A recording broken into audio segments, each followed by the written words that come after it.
ਸਤਿ ਸ਼੍ਰੀ ਅਕਾਲ ਸਾਰਿਆਂ ਨੂੰ। ਇਹ ਵੀਡੀਓ ਸੀਰੀਜ਼ ਕੰਪੀਟੀਟਿਵ ਐਗਜ਼ਾਮਸ ਦੀ ਪ੍ਰੈਪਰੇਸ਼ਨ ਲਈ ਬਣਾਈ ਗਈ ਹੈ, ਜਿਹਦੇ ਵਿੱਚ ਸਰਕਾਰੀ ਨੌਕਰੀਆਂ ਲਈ ਜਿਹੜੇ ਸਰਕਾਰ ਵੱਲੋਂ ਕੰਪੀਟੀਟਿਵ ਐਗਜ਼ਾਮਸ ਕਰਾਏ ਜਾਂਦੇ ਨੇ ਉਹਨਾਂ ਬਾਰੇ ਇਨਫੋਰਮੇਸ਼ਨ ਤੇ ਉਹਨਾਂ ਬਾਰੇ ਪ੍ਰੈਪਰੇਸ਼ਨ ਟਿਪਸ ਦੇ ਜਾਣਗੇ। ਮੇਰਾ ਨਾਮ ਹੈ ਕਮਲ ਪੁਨੀਤ ਕੌਰ ਤੇ currently Aam working as an employment officer with the government of Punjab. ਇਸ ਸੀਰੀਜ਼ ਨੂੰ ਆਪਾਂ ਚਾਰ ਸੈਕਸ਼ਨਸ ਵਿੱਚ ਵੰਡਿਆ ਹੈ, ਡਿਪੈਂਡਿੰਗ ਔਨ ਕਿਹੜੇ ਐਗਜ਼ਾਮਸ ਦੀ ਇਨਫੋਰਮੇਸ਼ਨ ਤੇ ਤਿਆਰੀ ਬਾਰੇ ਦੱਸਿਆ ਜਾਏਗਾ।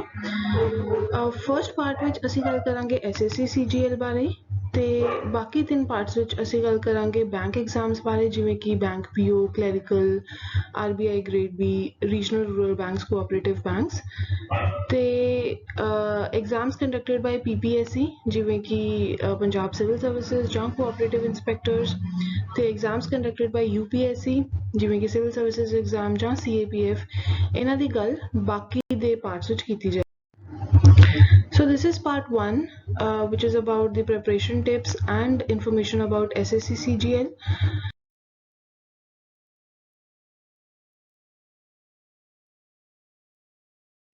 SSC CGL ਦੀ full form ਕੀ ਹੈ? SSC CGL ਹੈ Staff Selection Commission Combined Graduate Level। ਇਹਦਾ ਮਤਲਬ ਹੈ ਕਿ ਇਸ ਪੇਪਰ ਲਈ ਮਿਨੀਮਮ ਕੁਆਲੀਫਿਕੇਸ਼ਨ ਗ੍ਰੈਜੂਏਸ਼ਨ ਰਿਕੁਆਇਰਡ ਹੈ। ਤੁਸੀਂ ਗ੍ਰੈਜੂਏਟ ਹੋ ਤਾਂ ਹੀ ਤੁਸੀਂ ਇਸ ਪੇਪਰ ਲਈ ਅਪੀਅਰ ਕਰ ਸਕਦੇ ਹੋ। ਤੇ ਸਟਾਫ ਸਿਲੈਕਸ਼ਨ ਕਮਿਸ਼ਨ ਬੇਸਿਕਲੀ ਕੀ ਹੈ? ਇੱਕ ਆਰਗੇਨਾਈਜੇਸ਼ਨ ਹੈ ਗਵਰਨਮੈਂਟ ਆਫ ਇੰਡੀਆ ਦੀ, ਸਰਕਾਰੀ ਆਰਗੇਨਾਈਜੇਸ਼ਨ ਹੈ ਜੋ ਕਿ ਇੱਕ ਅਟੈਚਡ ਆਫਿਸ ਦੀ ਤਰ੍ਹਾਂ ਕੰਮ ਕਰਦੀ ਹੈ ਟੂ ਦੀ DOPT ਹੈ basically department of personnel and training, ਜੋ ਕਿ ਮਿਨਿਸਟਰੀ ਆਫ ਪਰਸੋਨਲ ਦੇ ਅੰਡਰ ਆਉਂਦਾ ਹੈ, ministry of personnel of government of India. ਤੇ ਇਹ ਇੱਕ ਗਵਰਨਮੈਂਟ ਆਫ ਇੰਡੀਆ ਦੀ ਆਰਗੇਨਾਈਜੇਸ਼ਨ ਹੈ, ਸਟੇਟ ਗਵਰਨਮੈਂਟ ਦੀ ਆਰਗੇਨਾਈਜੇਸ਼ਨ ਨਹੀਂ ਹੈ। ਤੇ ਸਟਾਫ ਸਿਲੈਕਸ਼ਨ ਕਮਿਸ਼ਨ ਦਾ ਮੇਨ ਜੌਬ ਹੈ to recruit staff for government of India. Bharat ਸਰਕਾਰ ਦੇ ਸਰਕਾਰੀ ਮਿਨਿਸਟਰੀਜ਼ ਤੇ ਡਿਪਾਰਟਮੈਂਟਸ ਲਈ ਸਟਾਫ ਰਿਕਰੂਟ ਕਰਨਾ ਹੀ ਮੇਨ ਜੌਬ ਹੈ SSC ਦਾ। ਤੇ ਇਹਦੇ ਵਿੱਚ ਗਰੁੱਪ B ਤੇ ਗਰੁੱਪ C ਪੋਸਟ ਲਈ ਰਿਕਰੂਟਮੈਂਟ ਹੁੰਦੀ ਹੈ, ਜਿਹੜੇ ਵੀ ਜਿਵੇਂ ਸਾਰੇ ਗਵਰਨਮੈਂਟ ਅਫੀਸ਼ੀਅਲਸ 4 ਤਰੀਕੇ ਦੀ ਪੋਸਟ ਵਿੱਚ ਡਿਵਾਈਡਡ ਹੁੰਦੇ ਨੇ, ਗਰੁੱਪ A, B, C ਤੇ D। Group A the post mostly organisations ਜਿਵੇਂ ਕਿ UPSC ਜਾਂ PPSC ਰਿਕਰੂਟ ਕਰਦੀ ਹੈ ਸਟੇਟ ਲੈਵਲ ਤੇ ਨੈਸ਼ਨਲ ਲੈਵਲ ਤੇ ਗਰੁੱਪ B ਤੇ ਗਰੁੱਪ C ਦੀ ਪੋਸਟ ਨੈਸ਼ਨਲ ਲੈਵਲ ਤੇ ਮੋਸਟਲੀ SSC ਦੇ ਥਰੂ ਰਿਕਰੂਟ ਕੀਤੀਆਂ ਜਾਂਦੀਆਂ ਨੇ। ਤੇ SSC ਸਿਰਫ CGL ਹੀ ਐਗਜ਼ਾਮ ਕੰਡਕਟ ਨਹੀਂ ਕਰਾਉਂਦੀ, ਹੋਰ ਵੀ ਬਹੁਤ ਸਾਰੇ ਐਗਜ਼ਾਮਸ ਹੁੰਦੇ ਨੇ, ਜਿਵੇਂ ਕਿ ਕੰਬਾਈਨਡ ਹਾਇਰ ਸੈਕੰਡਰੀ ਲੈਵਲ। ਇਹ ਐਗਜ਼ਾਮ ਹੁੰਦਾ ਹੈ for people who have cleared 12th ਤੋਂ ਬਾਅਦ ਜਿਹੜੀਆਂ ਨੌਕਰੀਆਂ ਨਿਕਲਦੀਆਂ ਨੇ, ਜੇ ਉਹਨਾਂ 'ਚ ਅਪਲਾਈ ਕਰਨਾ ਹੈ ਤਾਂ ਇਹ ਐਗਜ਼ਾਮ ਹੈ। ਤੇ ਹੋਰ ਵੀ ਡਿਫਰੈਂਟ ਐਗਜ਼ਾਮਸ ਹੁੰਦੇ ਨੇ। ਇਹਨਾਂ ਸਾਰਿਆਂ ਬਾਰੇ ਇਨਫੋਰਮੇਸ਼ਨ ਤੁਹਾਨੂੰ SSC ਦੀ ਵੈਬਸਾਈਟ ਤੇ ਮਿਲ ਜਾਏਗੀ, ਤੇ ਕਦੋਂ ਐਗਜ਼ਾਮ ਹੁੰਦਾ ਹੈ ਤੇ ਉਹਦੀ ਅਫੀਸ਼ੀਅਲ ਨੋਟੀਫਿਕੇਸ਼ਨ ਕੀ ਹੈ, ਉਹ ਸਾਰੀ ਇਨਫੋਰਮੇਸ਼ਨ ਇਸ ਵੈਬਸਾਈਟ ਤੇ ਅਵੇਲੇਬਲ ਹੋਏਗੀ।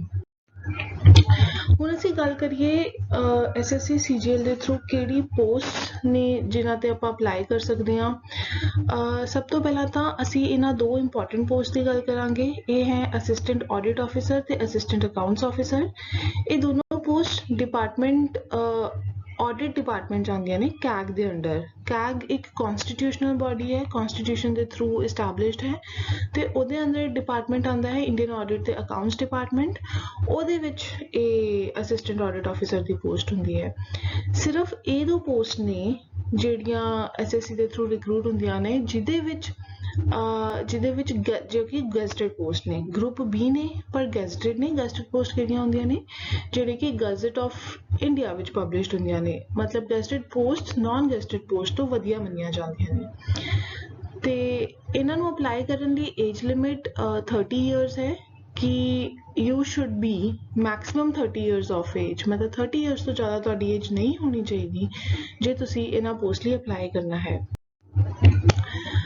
ਬਾਕੀ ਹੋਰ ਪੋਸਟ ਦੀ ਜੇ ਅਸੀਂ ਗੱਲ ਕਰੀਏ, ਇਹਦੇ ਵਿੱਚ ਅਸਿਸਟੈਂਟ ਸੈਕਸ਼ਨ ਆਫਿਸਰ ਆਉਂਦੇ ਨੇ ਡਿਫਰੈਂਟ ਡਿਪਾਰਟਮੈਂਟਸ ਵਿੱਚ, ਜਿਵੇਂ ਸੈਕਟਰੀਏਟ ਸਰਵਿਸਿਜ਼ ਵਿੱਚ ਜਾਂ ਆਈਬੀ ਇੰਟੈਲੀਜੈਂਸ ਬਿਊਰੋ ਵਿੱਚ ਜਾਂ ਮਿਨਿਸਟਰੀਜ਼ ਵਿੱਚ, ਡਿਫਰੈਂਟ ਡਿਪਾਰਟਮੈਂਟਸ ਵਿੱਚ ਅਸੀਂ ਅਸਿਸਟੈਂਟ ਸੈਕਸ਼ਨ ਆਫਿਸਰ ਦੀ ਪੋਸਟ ਹੈ ਜੋ ਕਿ ਗਰੁੱਪ ਬੀ ਪੋਸਟ ਹੈ, ਤੇ ਹੋਰ ਬਹੁਤ ਸਾਰੇ ਮਿਨਿਸਟਰੀਜ਼ ਦੇ departments of government of India ਵਿੱਚ ਅਸਿਸਟੈਂਟਸ ਦੀ ਪੋਸਟ ਹੈ, ਤੇ ਇਨਕਮ ਟੈਕਸ ਇੰਸਪੈਕਟਰ ਦੀ ਪੋਸਟ ਹੈ CBDT ਵਿੱਚ, central bureau of direct Texas ਵਿੱਚ। ਇਹ ਇੱਕ ਗਰੁੱਪ ਸੀ ਪੋਸਟ ਮੰਨੀ ਜਾਂਦੀ ਹੈ। ਇਹਨਾਂ ਸਾਰਿਆਂ ਵਿੱਚ ਏਜ ਲਿਮਿਟ 30 ਇਅਰਸ ਹੈ ਕਿ ਤੁਸੀਂ ਤੁਹਾਡੀ ਮਿਨੀਮਮ ਏਜ 18 ਜਾਂ 20 ਇਅਰਸ ਹੋਣੀ ਚਾਹੀਦੀ ਹੈ, ਤੇ ਤੁਹਾਡੀ ਮੈਕਸਿਮਮ ਏਜ 30 ਇਅਰਸ ਹੋਣੀ ਚਾਹੀਦੀ ਹੈ, 30 ਤੋਂ ਜ਼ਿਆਦਾ ਨਹੀਂ ਹੋਣੀ ਚਾਹੀਦੀ। ਬਾਕੀ ਹੋਰ ਪੋਸਟ ਦੀ ਜੇ ਅਸੀਂ ਗੱਲ ਕਰੀਏ, ਇੰਸਪੈਕਟਰ CBDT ਵਿੱਚ ਹੈ, ਇੰਸਪੈਕਟਰ ਐਕਸਾਈਜ਼ ਵਿੱਚ ਹੈ, ਬਾਕੀ ਹੋਰ ਇੰਸਪੈਕਟਰਸ ਨੇ ਐਕਸਾਈਜ਼ ਵਿੱਚ, ਅਸਿਸਟੈਂਟ ਐਨਫੋਰਸਮੈਂਟ ਆਫਿਸਰ ਦੀ ਪੋਸਟ ਹੈ, ਸਬ ਇੰਸਪੈਕਟਰ ਇੰਸਪੈਕਟਰਸ ਦੀ ਪੋਸਟ ਹੈਗੀਆਂ ਨੇ, ਤੇ ਹੋਰ ਡਿਪਾਰਟਮੈਂਟਸ ਵਿੱਚ ਬਾਕੀ ਹੋਰ ਬਹੁਤ ਸਾਰੀਆਂ ਪੋਸਟ ਨੇ। ਇਹ post mostly group B post ਨੇ। ਜੇ ਅਸੀਂ ਇੱਥੇ ਆਈਏ ਆਡੀਟਰਸ ਦੀ ਪੋਸਟ ਬਾਰੇ, ਜੋ ਕਿ ਕੈਗ ਵਿੱਚ ਨੇ ਜਾਂ ਹੋਰ ਡਿਪਾਰਟਮੈਂਟਸ ਵਿੱਚ ਨੇ, ਇਹ ਸਾਰੀਆਂ ਗਰੁੱਪ ਸੀ ਪੋਸਟ ਨੇ। ਤੇ ਬਾਕੀ ਸਾਡੇ ਕੋਲ ਪੋਸਟ ਨੇ ਟੈਕਸ ਅਸਿਸਟੈਂਟ ਇਨ CBDT ਜਾਂ ਟੈਕਸ ਅਸਿਸਟੈਂਟ ਇਨ CBIC, ਇਹ ਸਾਰੀਆਂ ਵੀ ਗਰੁੱਪ ਸੀ ਪੋਸਟ ਨੇ। ਹੁਣ ਅਸੀਂ ਗੱਲ ਕਰੀਏ ਕਿ ਕੁਆਲੀਫਿਕੇਸ਼ਨਸ ਰਿਕੁਆਇਰਡ ਨੇ ਜੇ ਤੁਸੀਂ SSC CGL ਵਿੱਚ ਅਪੀਅਰ ਕਰਨਾ ਹੈ। ਇਹਦੇ ਲਈ ਸਭ ਤੋਂ ਪਹਿਲੀ ਤੇ ਸਭ ਤੋਂ ਇੰਪੋਰਟੈਂਟ ਕੁਆਲੀਫਿਕੇਸ਼ਨ ਹੈ ਕਿ ਸਿਟੀਜ਼ਨਸ਼ਿਪ ਆਫ ਇੰਡੀਆ ਰਿਕੁਆਇਰਡ ਹੈ। Citizen of neighbouring Indian countries ਜਿਵੇਂ ਕਿ ਨੇਪਾਲ ਤੇ ਭੂਟਾਨ ਤੇ ਹੋਰ ਵੀ ਕੁਝ ਕੰਟਰੀਜ਼ ਵਿਦ ਕੰਡੀਸ਼ਨਸ ਵੀ ਅਲਾਉਡ ਨੇ to appear for SSC CGL। Age limit 30 years ਹੈ ਜੋ ਕਿ ਅਸੀਂ ਦੇਖਿਆ ਹੈ ਪਿੱਛੇ ਸਾਰੇ ਐਗਜ਼ਾਮਸ ਲਈ, ਸਾਰੀ ਪੋਸਟ ਲਈ, ਬਟ ਕੁਝ ਕੈਟੇਗਰੀਜ਼ ਲਈ ਡਿਫਰੈਂਟ ਰਿਜ਼ਰਵੇਸ਼ਨ ਤੇ ਬੇਸਡ ਇਹ ਏਜ ਲਿਮਿਟ ਰਿਲੈਕਸਡ ਹੈ, ਮਤਲਬ ਉਹਨਾਂ ਲਈ ਏਜ ਲਿਮਿਟ ਇੰਕਰੀਜ਼ ਕੀਤੀ ਗਈ ਹੈ। ਐਜੂਕੇਸ਼ਨਲ ਕੁਆਲੀਫਿਕੇਸ਼ਨ ਵਿੱਚ ਮਿਨੀਮਮ ਬੈਚਲਰਸ ਡਿਗਰੀ ਰਿਕੁਆਇਰਡ ਹੈ, that is graduation minimum required ਹੈ, ਤਾਂ ਹੀ ਇਹਨੂੰ ਕੰਬਾਈਨਡ ਗ੍ਰੈਜੂਏਟ ਲੈਵਲ ਐਗਜ਼ਾਮ ਕਿਹਾ ਜਾਂਦਾ ਹੈ। ਇਹਦੇ ਵਿੱਚ ਕੁਝ ਇੰਪੋਰਟੈਂਟ ਚੀਜ਼ਾਂ ਜੋ ਕਿ ਸਾਨੂੰ ਧਿਆਨ 'ਚ ਰੱਖਣੀਆਂ ਨੇ ਕਿ final year students can apply provided certain conditions are met. ਤੇ ਉਹ ਸਰਟਨ ਕੰਡੀਸ਼ਨਸ ਕੀ ਨੇ ਕਿ ਜਦੋਂ ਐਗਜ਼ਾਮ ਖਤਮ ਹੁੰਦਾ ਹੈ, ਪੂਰਾ ਐਗਜ਼ਾਮ ਦੀ ਪੂਰੀ ਸਟੇਜਸ ਖਤਮ ਹੁੰਦੀਆਂ ਨੇ, ਉਸ ਟਾਈਮ ਤੁਹਾਡੀ ਗ੍ਰੈਜੂਏਸ਼ਨ ਖਤਮ ਹੋ ਚੁੱਕੀ ਹੋਣੀ ਚਾਹੀਦੀ ਹੈ, ਉਸ ਟਾਈਮ ਤੁਹਾਡੀ ਡਿਗਰੀ ਤੁਹਾਡੇ ਕੋਲ ਹੋਣੀ ਚਾਹੀਦੀ ਹੈ। ਤੇ ਕੁਝ ਕੈਂਡੀਡੇਟਸ ਜੋ ਕਿ ਡਿਗਰੀਜ਼ ਡਿਸਟੈਂਸ ਲਰਨਿੰਗ ਤੋਂ ਲੈਂਦੇ ਨੇ ਜਾਂ ਕੋਰਸਪੋਂਡੈਂਸ ਤੋਂ ਲੈਂਦੇ ਨੇ, they are also acceptable provided ਉਹ ਰੈਕਗਨਾਈਜ਼ਡ ਯੂਨੀਵਰਸਿਟੀਜ਼ ਤੋਂ ਹੋਣ ਡਿਗਰੀਜ਼। ਸੇ ਜੇ ਡਿਗਰੀ ਇਗਨੂ ਤੋਂ ਹੈ ਜਾਂ ਪੰਜਾਬ ਯੂਨੀਵਰਸਿਟੀ ਤੋਂ ਹੈ ਤਾਂ ਉਹ ਡਿਗਰੀ ਐਕਸੈਪਟੇਬਲ ਹੈ, ਚਾਹੇ ਉਹ ਕੋਰਸਪੋਂਡੈਂਸ ਦੇ ਥਰੂ ਕੀਤੀ ਗਈ ਹੈ, ਤਾਂ ਗ੍ਰੈਜੂਏਸ਼ਨ ਮੰਨੀ ਜਾਂਦੀ ਹੈ। ਸਮ ਪੋਸਟ ਹੈਵ ਐਡੀਸ਼ਨਲ ਰਿਕੁਆਇਰਮੈਂਟਸ ਜਿਵੇਂ ਕਿ ਸਟੈਟਿਸਟਿਕਸ ਦੀ ਰਿਕੁਆਇਰਮੈਂਟ ਹੈ ਫॉर ਸਟੈਟਿਸਟੀਕਲ ਆਫਿਸਰ। ਕੁਝ ਐਵੇਂ ਦੀਆਂ ਪੋਸਟ ਵੀ ਨੇ ਜਿਨ੍ਹਾਂ ਵਿੱਚ ਕੁਝ ਐਡੀਸ਼ਨਲ ਰਿਕੁਆਇਰਮੈਂਟ ਹੈ ਬਿਸਾਈਡਸ ਓਨਲੀ ਗ੍ਰੈਜੂਏਸ਼ਨ, ਤੇ ਉਹਨਾਂ ਬਾਰੇ ਅਸੀਂ ਗੱਲ ਕਰਾਂਗੇ। ਤੇ ਫਿਜ਼ੀਕਲ ਟੈਸਟ ਰਿਕੁਆਇਰਮੈਂਟਸ ਜਿਵੇਂ ਸਬ ਇੰਸਪੈਕਟਰ ਜਾਂ ਇੰਸਪੈਕਟਰਸ ਲਈ ਕੁਝ ਫਿਜ਼ੀਕਲ ਟੈਸਟ ਰਿਕੁਆਇਰਮੈਂਟਸ ਵੀ ਹੁੰਦੀਆਂ ਨੇ, ਕੁਝ ਪੋਸਟ ਲਈ ਨੇ, ਸਾਰੀਆਂ ਪੋਸਟ ਲਈ ਨਹੀਂ ਨੇ। ਹੁਣ ਅਸੀਂ ਗੱਲ ਕਰੀਏ age relaxation for various categories. ਜਿਵੇਂ ਕਿ ਮੈਂ ਕਿਹਾ ਸੀ ਜਨਰਲ ਕੈਟੇਗਰੀ ਲਈ 30 years is the maximum limit, ਜਿਹਦੇ 30 ਇਅਰਸ ਤੱਕ ਤੁਸੀਂ ਅਪਲਾਈ ਕਰ ਸਕਦੇ ਹੋ। But for different other categories ਜਿਵੇਂ SC ST ਲਈ ਏਜ ਰਿਲੈਕਸਡ ਹੈ ਫॉर 5 ਇਅਰਸ, ਦੈਟ ਇਜ਼ ਉਹ 35 ਇਅਰਸ ਤੱਕ ਅਪੀਅਰ ਕਰ ਸਕਦੇ ਨੇ SSC CGL ਵਿੱਚ। OBC category can appear for 33 years. Persons with disability can appear for 10 plus years, ਜਿਵੇਂ ਲਾ ਲਓ 40 years. Persons with disability from OBC category can appear for 13 plus years, and persons with disability from SC ST category can appear for 15 years. Ex-servicemen ਲਈ ਵੀ years age limit relaxed ਹੈ। ਹੁਣ ਅਸੀਂ ਗੱਲ ਕਰਦੇ ਹਾਂ ਸਟਰਕਚਰ ਆਫ ਦੀ ਐਗਜ਼ਾਮੀਨੇਸ਼ਨ ਕਿ exam ਹੁੰਦਾ ਕਿਵੇਂ ਹੈ। ਇਹਦੇ ਵਿੱਚ ਐਵੇਂ ਨਹੀਂ ਹੈ ਕਿ ਤੁਸੀਂ ਇੱਕ ਪੇਪਰ ਦਿਓ ਤੇ ਉਹਦਾ ਰਿਜ਼ਲਟ ਆ ਗਿਆ ਤੇ ਤੁਹਾਡਾ ਐਗਜ਼ਾਮ ਕਲੀਅਰ ਹੋ ਗਿਆ। No, it is conducted in 4 phases. The exam is conducted in 4 phases ਜੋ ਕਿ ਗੈਪਸ ਆਫ ਮੰਥਸ ਦੇ ਹੁੰਦੇ ਨੇ। ਜਿਵੇਂ ਜੇ phase 1 in the month of January ਹੋਇਆ ਹੈ ਤਾਂ phase 2 in the month of March April ਹੋਏਗਾ, ਤਾਂ phase 3 in the month of 2 months ਬਾਅਦ ਹੋਏਗਾ। ਸੋ that way ਇਹ 4 phases ਵਿੱਚ ਹੁੰਦਾ ਹੈ। ਉਹਨਾਂ ਨੂੰ ਆਪਾਂ ਕਹਿੰਦੇ ਹਾਂ tiers, will be conducted in 4 tiers. Tier 1 ਇੱਕ ਕੰਪਿਊਟਰ ਬੇਸਡ ਐਗਜ਼ਾਮ ਹੋਏਗਾ। ਜਿਹੜੇ ਕੈਂਡੀਡੇਟਸ tier 1 ਵਿੱਚ ਪਾਸ ਟੀਅਰ 1 ਨੂੰ ਕਲੀਅਰ ਕਰਨਗੇ ਉਹ ਟੀਅਰ 2 ਵਿੱਚ ਅਪੀਅਰ ਕਰਨਗੇ ਜੋ ਕਿ ਅਗੇਨ ਕੰਪਿਊਟਰ ਬੇਸਡ ਐਗਜ਼ਾਮ ਹੋਏਗਾ ਤੇ ਜਿਹੜੇ ਕੈਂਡੀਡੇਟਸ ਟੀਅਰ 2 ਕਲੀਅਰ ਕਰਨਗੇ ਫਿਰ ਉਹ ਟੀਅਰ 3 ਵਿੱਚ ਅਪੀਅਰ ਕਰਨਗੇ ਜੋ ਕਿ ਪੈਨ ਪੇਪਰ ਬੇਸਡ ਹੋਏਗਾ, ਡਿਸਕ੍ਰਿਪਟਿਵ ਪੇਪਰ ਹੋਏਗਾ। ਉਸ ਤੋਂ ਬਾਅਦ ਸਾਡਾ ਫਾਈਨਲ ਟੀਅਰ 4 ਹੋਏਗਾ ਵਿਚ is basically a computer proficiency test ਜਾਂ ਡੇਟਾ ਐਂਟਰੀ ਸਕਿੱਲ ਟੈਸਟ ਜਾਂ ਡਾਕੂਮੈਂਟ ਜਾਂ ਤੇ ਨਾਲ ਡਾਕੂਮੈਂਟ ਵੈਰੀਫਿਕੇਸ਼ਨ। ਇਹ ਸਾਰੇ ਨੇ different stages of the exam. ਹੁਣ ਜੇ ਅਸੀਂ ਗੱਲ ਕਰੀਏ ਸਿਲੇਬਸ ਦੀ, ਟੀਅਰ 1 ਦੇ ਸਿਲੇਬਸ ਵਿੱਚ 4 ਪੇਪਰ ਆਉਣਗੇ, 4 ਪਾਰਟਸ ਹੋਣਗੇ ਬੇਸਿਕਲੀ ਇੱਕ ਪੇਪਰ ਵਿੱਚ ਜੋ ਕਿ 60 ਮਿੰਟਸ ਦਾ ਹੋਏਗਾ। 1 ਘੰਟੇ ਦੇ ਪੇਪਰ ਵਿੱਚ 4 ਪਾਰਟਸ ਹੋਣਗੇ। ਇਹਨਾਂ 4 ਪਾਰਟਸ ਨੂੰ ਇਕੁਅਲ ਵੇਟੇਜ ਦਿੱਤੀ ਗਈ ਹੈ। 25 questions ਹੋਣਗੇ, that means in total 100 questions to be attempted in 60 minutes। ਹਰ ਇੱਕ ਕੁਐਸਚਨ ਦੇ ਡਬਲ ਮਾਰਕਸ ਹੋਣਗੇ। ਜੇ 25 ਕੁਐਸਚਨ ਨੇ ਤਾਂ ਉਹਨਾਂ ਦੇ 50 ਮਾਰਕਸ ਕਾਊਂਟ ਕੀਤੇ ਜਾਣਗੇ। ਦੈਟ ਮੀਨਸ ਕਿ ਇੱਕ ਕੁਐਸਚਨ 2 ਮਾਰਕਸ ਦਾ ਹੈ। ਇਹਦੇ ਵਿੱਚ ਟੌਪਿਕਸ ਨੇ ਜਨਰਲ ਇੰਟੈਲੀਜੈਂਸ ਐਂਡ ਰੀਜ਼ਨਿੰਗ ਜੋ ਕਿ ਜਿਹਨੂੰ ਮੋਸਟਲੀ ਆਪਾਂ ਰੀਜ਼ਨਿੰਗ ਕਹਿੰਦੇ ਹਾਂ। ਜਨਰਲ ਅਵੇਅਰਨੈਸ ਵਿਚ is about general knowledge primarily. Quantitative aptitude mostly mathematics ਨੂੰ ਕਿਹਾ ਜਾਂਦਾ ਹੈ ਤੇ ਇੰਗਲਿਸ਼ ਕੰਪਰੀਹੈਂਸ਼ਨ ਵਿੱਚ ਇੰਗਲਿਸ਼ ਲੈਂਗੁਏਜ ਬਾਰੇ ਕੁਐਸਚਨਸ ਹੋਣਗੇ। ਜੇ ਅਸੀਂ ਟੀਅਰ 2 ਦੇ ਸਿਲੇਬਸ ਦੀ ਗੱਲ ਕਰੀਏ ਤਾਂ ਟੀਅਰ 2 ਵਿੱਚ ਮੇਨਲੀ 2 ਪੇਪਰ ਇੰਪੋਰਟੈਂਟ ਨੇ। ਇੱਕ ਹੈ ਕੁਆਂਟੀਟੇਟਿਵ ਐਬਿਲਿਟੀਜ਼ ਜਿਹਨੂੰ ਮੈਥ ਕਿਹਾ ਜਾਂਦਾ ਹੈ। ਇਹਦੇ 100 ਕੁਐਸਚਨ ਹੋਣਗੇ ਤੇ ਇੱਕ ਕੁਐਸਚਨ ਦੀ ਵੇਟੇਜ 2 ਮਾਰਕਸ ਹੋਏਗੀ ਤਾਂ ਟੋਟਲ 200 ਮਾਰਕਸ ਦਾ ਕੁਐਸਚਨ ਹੋਏਗਾ। ਟੀਅਰ 2 ਵਿੱਚ ਇੱਕ ਪੇਪਰ ਨੂੰ 2 ਘੰਟੇ ਵਿੱਚ ਕਰਨਾ ਹੋਏਗਾ। ਦੈਟ ਮੀਨਸ ਇੱਕ ਪੇਪਰ ਨੂੰ ਕਰਨ ਲਈ 2 ਘੰਟੇ ਦਿੱਤੇ ਜਾਣਗੇ। Paper 2 English language and comprehension ਹੈ ਜਿਹਦੇ ਵਿੱਚ 200 ਕੁਐਸਚਨ ਹੋਣਗੇ ਤੇ ਹਰ ਇੱਕ ਕੁਐਸਚਨ ਦੀ ਵੇਟੇਜ 1 ਮਾਰਕ ਹੋਏਗੀ। ਇਹਨੂੰ ਵੀ ਕਰਨ ਲਈ 120 ਮਿੰਟਸ ਦਿੱਤੇ ਜਾਣਗੇ। ਇਹ ਦੋਨੋਂ ਪੇਪਰ 1 ਤੇ ਪੇਪਰ 2 ਟੀਅਰ 2 ਵਿੱਚ ਕੰਪਲਸਰੀ ਨੇ ਤੇ ਪੇਪਰ 3 ਤੇ ਪੇਪਰ 4 ਆਪਸ਼ਨਲ ਨੇ ਡਿਪੈਂਡਿੰਗ ਔਨ ਕਿ ਤੁਸੀਂ ਕਿਹੜੀ ਪੋਸਟ ਲਈ ਅਪੀਅਰ ਕਰ ਰਹੇ ਹੋ। ਸਪੋਜ਼ ਜੇ ਤੁਸੀਂ ਸਟੈਟਿਸਟੀਕਲ ਆਫਿਸਰ ਦੀ ਪੋਸਟ ਲਈ ਵੀ ਅਪੀਅਰ ਕਰਨਾ ਚਾਹੁੰਦੇ ਹੋ ਤਾਂ ਤੁਹਾਨੂੰ ਸਟੈਟਿਸਟਿਕਸ ਦਾ ਪੇਪਰ ਵੀ ਦੇਣਾ ਪਏਗਾ। ਅਗੇਨ ਇਹ ਦੋਨੋਂ ਪੇਪਰ 100 ਕੁਐਸਚਨ ਹੋਣਗੇ ਦੋਨਾਂ ਵਿੱਚ ਤੇ 200 ਮਾਰਕਸ ਇਹਨਾਂ ਦੇ ਮੈਕਸਿਮਮ ਮਾਰਕਸ ਹੋਣਗੇ। ਹੁਣ ਜੇ ਅਸੀਂ ਗੱਲ ਕਰੀਏ ਹੋਰ ਐਗਜ਼ਾਮੀਨੇਸ਼ਨ ਦੀ ਇਨਫੋਰਮੇਸ਼ਨ ਬਾਰੇ, ਟੀਅਰ 1 ਤੇ ਟੀਅਰ 2 ਦੋਨੋਂ ਆਬਜੈਕਟਿਵ ਟਾਈਪ ਕੁਐਸਚਨਸ ਹੋਣਗੇ ਦੋਨਾਂ ਵਿੱਚ ਜੋ ਕਿ MCQs ਹੋਣਗੇ ਜਿਨ੍ਹਾਂ ਵਿੱਚ 4 ਆਪਸ਼ਨ ਦਿੱਤੇ ਜਾਣਗੇ ਇੱਕ ਕੁਐਸਚਨ ਦੇ ਤੇ ਉਹਨਾਂ ਚੋਂ ਇੱਕ ਆਪਸ਼ਨ ਸਹੀ ਹੋਏਗਾ ਜੋ ਕਿ ਟਿਕ ਕਰਨਾ ਹੋਏਗਾ ਜਾਂ OMR ਸ਼ੀਟ ਤੇ ਭਰਨਾ ਹੋਏਗਾ। ਟੀਅਰ 1 ਤੇ ਟੀਅਰ 2 ਦੋਨਾਂ ਵਿੱਚ ਨੈਗੇਟਿਵ ਮਾਰਕਿੰਗ ਹੈ ਜੋ ਕਿ 1/4 ਹੈ ਤੇ 1/4 ਦਾ ਮਤਲਬ ਹੋ ਗਿਆ ਜੇ for every correct answer you get 2 marks so for every wrong answer you get 1/4 of 2 you deduct 1/4 of 2 marks which is 0.5 marks are deducted। ਤੇ ਟੀਅਰ 2 ਵਿੱਚ ਪੇਪਰ 1 ਤੇ ਪੇਪਰ 2 ਕੰਪਲਸਰੀ ਪੇਪਰ ਨੇ ਤੇ ਜਿਵੇਂ ਕਿ ਮੈਂ ਕਿਹਾ ਸੀ ਪੇਪਰ 3 ਤੇ ਪੇਪਰ 4 ਆਪਸ਼ਨਲ ਨੇ ਡਿਪੈਂਡਿੰਗ ਔਨ ਤੁਸੀਂ ਕਿਹੜੀ ਪੋਸਟ ਲਈ ਅਪੀਅਰ ਕਰ ਰਹੇ ਹੋ। ਟੀਅਰ 3 ਇੱਕ ਪੈਨ ਪੇਪਰ ਬੇਸਡ ਐਗਜ਼ਾਮ ਹੋਏਗਾ ਜਿਹਦੇ ਵਿੱਚ ਡਿਸਕ੍ਰਿਪਟਿਵ ਪੇਪਰ ਹੈ ਪ੍ਰਾਇਮਰੀਲੀ ਜੋ ਕਿ ਤੁਸੀਂ ਇੰਗਲਿਸ਼ ਵਿੱਚ ਵੀ ਲਿਖ ਸਕਦੇ ਹੋ, ਹਿੰਦੀ ਵਿੱਚ ਵੀ ਲਿਖ ਸਕਦੇ ਹੋ। ਇਹਦੇ ਮੈਕਸਿਮਮ ਮਾਰਕਸ ਨੇ 100 ਤੇ 1 ਘੰਟੇ ਦਾ ਪੇਪਰ ਹੈ ਜਿਹਦੇ ਵਿੱਚ ਤੁਸੀਂ ਬੇਸਿਕਲੀ ਐਸੇ, ਪ੍ਰੈਸੀ, ਲੈਟਰ, ਐਪਲੀਕੇਸ਼ਨ ਐਵੇਂ ਦੇ ਟੌਪਿਕਸ ਤੇ ਲਿਖਣਾ ਹੋਏਗਾ। ਹੁਣ ਅਸੀਂ ਗੱਲ ਕਰਦੇ ਹਾਂ ਟੀਅਰ 4 ਦੀ। ਟੀਅਰ 4 ਬੇਸਿਕਲੀ 2-3 ਪਾਰਟਸ ਨੇ। ਟੀਅਰ 4 ਦੇ 2 ਪਾਰਟਸ ਨੇ। ਫਸਟ ਪਾਰਟ ਵਿੱਚ ਹੈਗਾ ਕੰਪਿਊਟਰ ਪ੍ਰੋਫੀਸ਼ੀਐਂਸੀ ਟੈਸਟ। ਇਹਦੇ ਵਿੱਚ SSC ਤੁਹਾਡੀ ਕੰਪਿਊਟਰ ਪ੍ਰੋਫੀਸ਼ੀਐਂਸੀ ਟੈਸਟ ਕਰੇਗਾ ਕਿ ਤੁਸੀਂ ਕੰਪਿਊਟਰ ਦੇ ਕੁਝ ਇੰਪੋਰਟੈਂਟ ਪ੍ਰੋਗਰਾਮਸ ਕਿੰਨੇ ਕੁ ਯੂਜ਼ ਕਰ ਸਕਦੇ ਹੋ ਜਿਵੇਂ ਕਿ word processing MS Word, spreadsheet MS Excel ਜਾਂ generation of slides MS PowerPoint. ਇਹਨਾਂ ਸਾਰਿਆਂ ਦਾ ਇੱਕ ਟੈਸਟ ਹੋਏਗਾ ਜਿਹਦੇ ਵਿੱਚ ਤੁਹਾਨੂੰ ਇਹ ਸਾਰੇ ਯੂਜ਼ ਕਰਨੇ ਆਉਣੇ ਚਾਹੀਦੇ ਨੇ।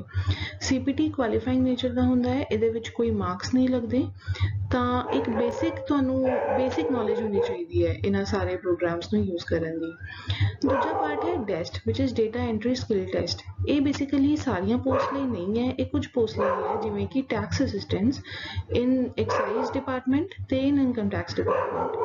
ਇਹਨਾਂ ਵਿੱਚ ਤੁਹਾਨੂੰ ਤੁਹਾਡੀ ਡੇਟਾ ਐਂਟਰੀ ਸਪੀਡ ਟੈਸਟ ਕੀਤੀ ਜਾਏਗੀ ਜੋ ਕਿ ਮਿਨੀਮਮ 8000 ਕੀ ਡਿਪਰੈਸ਼ਨਸ ਪਰ ਆਰ ਹੋਣੀ ਚਾਹੀਦੀ ਹੈ। ਇਹ ਯੂਜੂਅਲੀ 15 ਮਿੰਟ ਦਾ ਟੈਸਟ ਹੁੰਦਾ ਜਿਹਦੇ ਵਿੱਚ 2000 ਵਰਡਸ ਟਾਈਪ टाइप करने होंदे ने and this test is 2000 depression type करने होंदे ने, आई एम सॉरी, ते this test is also qualifying in nature. ते टीयर 4 दा next part on the document verification. After these tests are cleared, ਤੁਹਾਡੇ documents verify ਕੀਤੇ ਜਾਂਦੇ ਹਨ। ਹੁਣ ਅਸੀਂ ਸਿਲੇਬਸ ਦੀ ਇਨ ਡਿਟੇਲ ਗੱਲ ਕਰਦੇ ਹਾਂ ਤੇ ਗੱਲ ਕਰਦੇ ਹਾਂ ਕਿ ਕਿਵੇਂ ਪ੍ਰਿਪੇਅਰ ਕਰਨਾ ਹੈ SSC ਵਰਗੇ ਐਗਜ਼ਾਮ ਨੂੰ, ਤੇ ਕਿਵੇਂ ਅਸੀਂ ਮੇਕ ਸ਼ੋਰ ਕਰ ਸਕਦੇ ਹਾਂ ਕਿ ਅਸੀਂ ਇਸ ਐਗਜ਼ਾਮ ਨੂੰ ਕਲੀਅਰ ਕਰੀਏ। ਜਿਵੇਂ ਕਿ ਅਸੀਂ ਗੱਲ ਕੀਤੀ ਸੀ ਟੀਅਰ 1 ਦੀ, ਟੀਅਰ 1 ਦੇ 4 ਸੈਕਸ਼ਨਸ ਹੁੰਦੇ ਨੇ, ਜਿਹਦੇ ਵਿੱਚ first section is reasoning the syllabus ਇਹ ਸਾਰਾ ਮੈਂਸ਼ਨ ਕੀਤਾ ਹੋਇਆ ਹੈ। ਇਹ ਆਫੀਸ਼ੀਅਲ ਨੋਟੀਫਿਕੇਸ਼ਨ ਤੋਂ ਲਿਆ ਗਿਆ ਹੈ ਸਿਲੇਬਸ, ਜਿਹਦੇ ਵਿੱਚ SSC ਨੇ ਖੁਦ ਦੱਸਿਆ ਹੈ ਕਿ ਇਹ ਸਾਰੇ ਟੌਪਿਕਸ ਆਉਣਗੇ ਰੀਜ਼ਨਿੰਗ ਵਿੱਚ। ਸਿਮੈਂਟਿਕ ਐਨਾਲੋਜੀ, ਨੰਬਰ ਐਨਾਲੋਜੀ, ਇਹ ਸਾਰੀ ਐਨਾਲੋਜੀਜ਼ ਨੇ, then number classification, figural classification, semantic series, numerical operations, ਇਹ ਸਾਰੇ topics reasoning ਦੇ topics ਨੇ। ਤੇ ਇਹ ਸਾਰੇ topics may sound a little difficult, but once reasoning ਨੂੰ ਜੇ ਅਸੀਂ ਸਮਝ ਕੇ ਕਰੀਏ ਤਾਂ ਉਹ ਬਹੁਤ ਹੀ easily ਕਰਨ ਵਾਲਾ section ਹੋ ਜਾਂਦਾ ਹੈ। ਦੂਜਾ part ਹੈ general awareness which questions relating to India and its neighboring countries, especially pertaining history, culture, geography, economic scene, general policy and scientific research along with current affairs। ਇਹ questions ਪੁੱਛੇ ਜਾਂਦੇ ਨੇ। ਹੁਣ ਜੇ ਦੇਖਿਆ ਜਾਏ ਤਾਂ ਇਹ ਸਾਰੇ questions comprise anything under the sun, ਮਤਲਬ ਕੁਝ ਵੀ ਪੁੱਛਿਆ ਜਾ ਸਕਦਾ ਹੈ, ਬਟ ਇਹਨਾਂ ਨੂੰ prepare ਕਰਨ ਦਾ ਇੱਕ ਤਰੀਕਾ ਹੁੰਦਾ ਹੈ ਜੋ ਕਿ ਆਪਾਂ ਅੱਗੇ ਗੱਲ ਕਰਾਂਗੇ। ਤੇ current affairs forms a very important part of general awareness। next part is quantitative aptitude, ਜੋ ਕਿ ਮੈਥਮੈਟਿਕਸ ਹੈ। ਇਹਦੇ ਵਿੱਚ ਇਹ ਸਾਰੇ ਟੌਪਿਕਸ ਮੈਂਸ਼ਨ ਕੀਤੇ ਗਏ ਨੇ, ratio and proportion, square roots, averages. Quantitative aptitude tier 1 ਵਿੱਚ 10th ਲੈਵਲ ਦਾ ਹੀ ਆਉਂਦਾ ਹੈ, ਤਾਂ ਸਾਨੂੰ ਸਾਰਿਆਂ ਨੂੰ ਇਹ ਬੇਸਿਕ ਅੰਡਰਸਟੈਂਡਿੰਗ ਹੋਣੀ ਚਾਹੀਦੀ ਹੈ ਇਹਨਾਂ ਸਾਰਿਆਂ ਟੌਪਿਕਸ ਦੀ। ਤੇ ਇਹਦੇ ਵਿੱਚ ਮੈਥ ਦੇ ਲਗਭਗ ਸਾਰੇ ਟੌਪਿਕ ਕਵਰਡ ਨੇ, ਤੇ ਇਹਦੇ ਵਿੱਚ ਪ੍ਰੈਕਟਿਸ ਬਹੁਤ ਜ਼ਰੂਰੀ ਹੁੰਦੀ ਹੈ ਤਾਂ ਕਿ ਲਿਮਿਟਿਡ ਟਾਈਮ ਵਿੱਚ ਇਹ ਸਾਰੇ ਕੁਐਸਚਨਸ ਕੀਤੇ ਜਾਣ। next part is English comprehension ਵਿੱਚ notification ਵਿੱਚ ਇੰਨਾ ਹੀ ਲਿਖਿਆ ਜਾਂਦਾ ਹੈ ਕਿ ability to understand correct English, his or her basic comprehension and writing ability would be tested in this exam। ਹੁਣ ਅਸੀਂ ਗੱਲ ਕਰੀਏ sources ਦੀ ਕਿ ਕਿਹੜੀ ਬੁੱਕਸ ਨੇ ਤੇ ਕਿਹੜੀ ਵੈਬਸਾਈਟਸ ਨੇ ਜਿਨ੍ਹਾਂ ਤੋਂ ਇਹਨਾਂ ਬਾਰੇ ਪ੍ਰਿਪੇਅਰ ਕੀਤਾ ਸਕਦਾ ਹੈ। ਆਪਾਂ ਪਹਿਲਾਂ ਗੱਲ ਕਰਾਂਗੇ ਆਨਲਾਈਨ ਸੋਰਸਿਸ ਦੀ, ਕਿਉਂਕਿ ਆਨਲਾਈਨ ਸੋਰਸਿਸ ਰੈਡੀਲੀ ਅਵੇਲੇਬਲ ਨੇ ਤੇ ਮੋਸਟ ਆਫ ਦੀ ਮਟੀਰੀਅਲ ਜੋ ਕਿ ਆਨਲਾਈਨ ਅਵੇਲੇਬਲ ਹੈ ਫ੍ਰੀ ਆਫ ਕਾਸਟ ਅਵੇਲੇਬਲ ਹੈ ਤੇ ਇਹਨਾਂ ਨੂੰ ਐਕਸੈਸ ਕਰਨਾ ਬਹੁਤ ਈਜ਼ੀ ਹੈ। ਇੱਥੇ ਮੈਂ ਬਹੁਤ ਹੀ ਲਿਮਿਟਿਡ ਸੋਰਸਿਸ ਦਾ ਨਾਮ ਲਿਖਿਆ ਹੈ। ਇਸ ਤੋਂ ਇਲਾਵਾ ਵੀ ਬਹੁਤ ਹੋਰ ਸਾਰੇ ਸੋਰਸਿਸ ਨੇ ਜੋ ਕਿ ਇੰਟਰਨੈਟ 'ਤੇ ਅਵੇਲੇਬਲ ਹੈ, ਬਟ ਇਟ ਇਜ਼ ਬੈਟਰ ਕਿ ਅਸੀਂ ਥੋੜ੍ਹੇ ਸੋਰਸਿਸ ਨਾਲ ਹੀ ਸਟਿਕ ਕਰੀਏ ਕਿਉਂਕਿ ਦੀਜ਼ ਆਰ ਇਨਫ। ਜੇ ਅਸੀਂ ਜ਼ਿਆਦਾ ਸੋਰਸਿਸ 'ਤੇ ਜਾਵਾਂਗੇ ਤਾਂ ਅਸੀਂ ਕਨਫਿਊਜ਼ ਹੋਵਾਂਗੇ। ਗ੍ਰੇਡਅਪ ਇੱਕ ਵੈਬਸਾਈਟ ਹੈ ਜਿਹਦੇ ਵਿੱਚ mostly material free of cost ਪਿਆ ਹੈ ਤੇ ਬਹੁਤ ਸਾਰੇ ਪ੍ਰੈਕਟਿਸ ਟੈਸਟ ਵੀ ਪਏ ਨੇ। ਇਹਦੇ 'ਚ ਬਹੁਤ ਚੰਗੀ ਤਰ੍ਹਾਂ SSC ਦੀ ਤਿਆਰੀ ਬਾਰੇ ਇਨਫੋਰਮੇਸ਼ਨ ਦਿੱਤੀ ਗਈ ਹੈ। ਅਨਅਕੈਡਮੀ ਵਿੱਚ ਵੀਡੀਓਜ਼ ਨੇ ਜਿਹਦੇ ਵਿੱਚ ਬਹੁਤ ਸਾਰੇ ਟੈਸਟਸ, ਬਹੁਤ ਸਾਰੇ ਕੰਪੀਟੀਟਿਵ ਐਗਜ਼ਾਮਸ ਦੀ ਇਨਫੋਰਮੇਸ਼ਨ ਹੈ, SSC ਬਾਰੇ ਵੀ ਇਨਫੋਰਮੇਸ਼ਨ ਤੇ ਲੈਕਚਰਸ ਪ੍ਰੋਵਾਈਡ ਕੀਤੇ ਗਏ ਨੇ। SSC ਅੱਡਾ ਇੱਕ ਅਨਦਰ ਸੱਚ ਵੈਬਸਾਈਟ ਹੈ, SSC ਪੋਰਟਲ, ਓਲਿਵ ਬੋਰਡ, ਇਹਨਾਂ ਸਾਰਿਆਂ ਵਿੱਚ ਇਨਫ ਇਨਫੋਰਮੇਸ਼ਨ ਪ੍ਰੋਵਾਈਡਡ ਹੈ।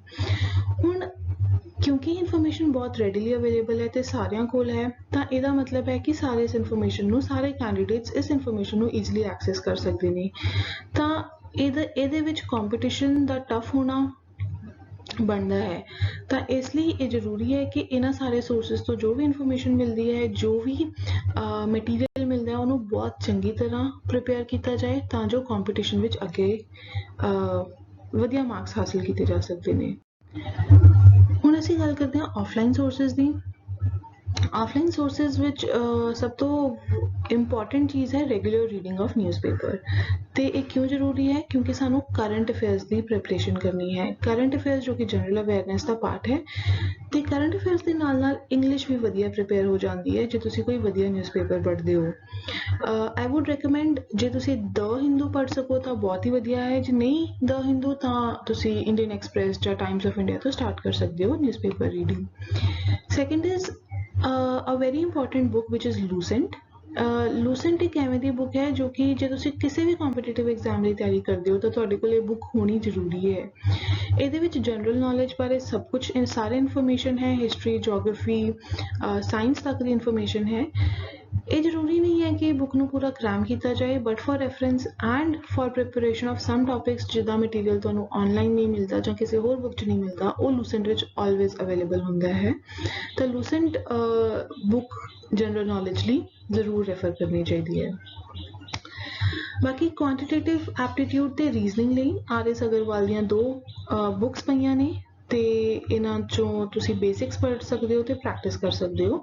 ਬਾਕੀ ਗ੍ਰੇਡ ਅਪ ਤੇ ਜਾਂ ਹੋਰ ਵੈਬਸਾਈਟ ਤੇ ਜੋ ਕਿ ਪਿੱਛੇ ਸੋਰਸਿਸ ਮੈਂਸ਼ਨ ਕੀਤੇ ਗਏ ਸੀ, ਉਹਨਾਂ ਵਿੱਚ ਕੁਆਂਟੀਟੇਟਿਵ ਐਪਟੀਟਿਊਡ ਤੇ ਰੀਜ਼ਨਿੰਗ ਦੀ ਬਹੁਤ ਸਾਰੇ ਪ੍ਰੈਕਟਿਸ ਕੁਐਸਚਨਸ ਹੋਣਗੇ ਤੇ ਬਹੁਤ ਸਾਰੇ ਟਿਪਸ ਵੀ ਹੋਣਗੇ, ਤਾਂ ਉਹਨਾਂ ਨੂੰ ਚੰਗੀ ਤਰ੍ਹਾਂ ਰੈਫਰ ਕੀਤਾ ਜਾ ਸਕਦਾ ਹੈ।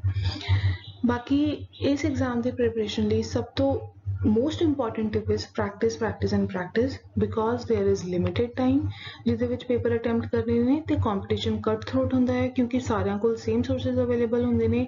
ਹੁਣ ਓਨਲੀ ਡਿਫਰੈਂਸ ਇਸ ਕਿ ਕੌਣ ਕਿੰਨੀ ਚੰਗੀ ਤਰ੍ਹਾਂ ਤਿਆਰੀ ਕਰਕੇ ਇਸ ਪੇਪਰ ਲਈ ਅਪੀਅਰ ਕਰਦਾ ਹੈ। That's it for part 1 ਜਿਹਦੇ 'ਚ ਅਸੀਂ SSC ਦੀ ਗੱਲ ਕੀਤੀ ਸੀ। ਹੁਣ ਨੈਕਸਟ ਪਾਰਟ ਵਿੱਚ ਅਸੀਂ ਗੱਲ ਕਰਾਂਗੇ preparation tips about bank exams, bank PO, clerk ਤੇ RRBs ਵਾਲੇ ਜਿੰਨੇ ਵੀ ਪੇਪਰ ਨੇ ਉਹਨਾਂ ਵਿੱਚ ਕਿਵੇਂ ਅਪੀਅਰ ਕਰਨਾ ਤੇ ਉਹਨਾਂ ਬਾਰੇ ਸਾਰੀ ਇਨਫੋਰਮੇਸ਼ਨ। Thank you.